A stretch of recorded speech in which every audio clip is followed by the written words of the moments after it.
Doctor विवेक तांगड़ी जी, महंत प्राचीन लेटे हुए हनुमान जी, लखनऊ। प्रभु जी चरण वंदन। प्रभु जी, सभी स्वरूप में श्री हनुमान जी के दर्शन होते हैं। जो भी तीर्थ जाएं, जिस भी परम धाम के दर्शन करें, सभी में श्री हनुमान जी के ही दर्शन होते हैं। महाराज जी, इसमें मार्गदर्शन। उत्तम भक्त का यही लक्षण है कि अपने, अभी बताया नहीं, अपने आराध्य देव को देखे। यदि हम हनुमान जी को मानते हैं कि वो हमारे आराध्य देव हैं, तो वही सर्वस्व हैं, दूसरा कोई नहीं है। हनुमान जी के हृदय में सिया राम जी बैठे हैं, तो सिया राम के हृदय में हनुमान जी बैठे हैं। साधु हृदय मह्यम, भगवान कह रहे, मेरा हृदय साधु, मैं साधु का हृदय। हम भक्त पराधीनो असुतंत्र। अगर हनुमान जी ऐसे दिखाए तो राम जी, अगर राम जी के हृदय में देखो तो हनुमान जी मिलेंगे पक्का। मतलब एक ही परम तत्व है, चाहे उसे जो कहें। वो लीला के लिए सेवक बना हुआ है, लीला के लिए स्वामी बना हुआ है। कभी राम जी हनुमान जी को पूजते हैं, कभी हनुमान जी राम जी को। कैसे? जैसे राम जी रामेश्वर की पूजा कर रहे ना, वही रामेश्वर हनुमान जी बन के उनके चरण पूछ रहे। कोई दूसरा है क्या? आप देखना, हनुमान जी कौन है? स्वयं रुद्र हैं, स्वयं शिव हैं। तो रामेश्वर की पूजा स्थापना कौन कर रहा है? राम जी। तो राम जी के चरणों को कौन लिए हुए? बोले शिव जी। यही तो एक, अगर हम इष्ट पकड़ लिया, अब यहां विचार करना है कि हनुमान जी को पसंद क्या है। हम जिससे प्यार करते हैं उसकी पसंद देखते हैं, उसकी रुचि देखते हैं। हनुमान जी को सिया राम नाम पसंद है। हनुमान जी को सिया राम चरित्र, रामचरित सुनवे को रसिया। ये रसिक हैं किस बात के? यत्र यत्र रघुनाथ कीर्तनम तत्र तत्र कृतमस्त कांजिलम वाष्पवारि परिपूर्ण लोचनम मारुति नमत राक्षसांतकम। हनुमान जी महाराज आंसू बहाते हुए जहां जहां नाम कीर्तन होता है हरि का, जहां उनके पावन चरित्र का गायन होता है, वहां वहां उपस्थित होते हैं। यत्र यत्र रघुनाथ कीर्तनम तत्र तत्र, वहां वहां विराजमान देते हैं। तो यदि हम हनुमान जी को इष्ट मानते हैं तो उनको सिया राम जी का जस सुनाए, सिया राम जी का नाम सुनाए, और सर्वत्र उपस्थिति अपने ही आराध्य देव की देखें।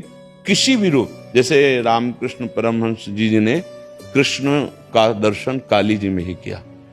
सब भगवत स्वरूपों का दर्शन वो अपनी माँ काली में ही करते थे, क्योंकि वही कृष्ण है, वही काली है, वही राम जी बने, वही सर्वत्र हैं, दूसरा कोई नहीं। दूसरा जब तक है तब तक अज्ञान है, वही है, दूसरा नहीं। अब ये कि जो नाम रूप पकड़े उसमें आसक्त हो जाए, जो नाम रूप पकड़े, जैसे कोई राम उपासक, कोई श्याम उपासक, कोई ब्रह्म उपासक, कोई निराकार, कोई साकार, जहां पकड़े जोर से पकड़ ले, एक ही जगह पहुंच जाएगा। वो दो नहीं है।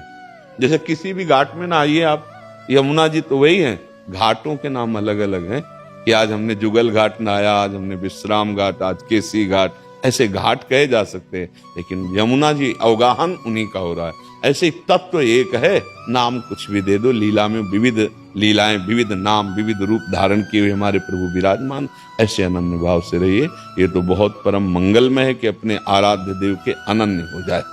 पर हनुमान जी की उपासना में एक सावधानी रखनी है कि उनको अधीन करने की बात ना सोचे शक्ति स्वरूप में, नहीं तो इतनी सामर्थ्य नहीं होती है, फिर वो मतलब बुद्धि विपरीत दिशा में चली जाएगी। समझ पा रहे हैं आप?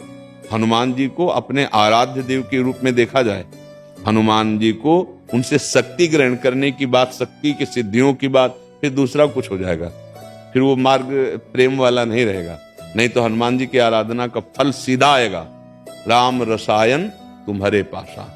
तुम राम रसायन में डूब जाओगे, भगवान की प्रेम लक्षणा भक्ति में डूब। जब हनुमान जी प्रसन्न होंगे तो वो अपनी रति नहीं प्रदान करेंगे, अंतिम बात मान लेना, वो श्री राम की रति प्रदान करेंगे, क्योंकि वो जिस पर प्रसन्न होते हैं वो अपने हृदय की बात दे देते हैं। उनके हृदय में क्या है? राम रसायन, राम जी का प्रेम, वो उसको प्रदान कर देते हैं।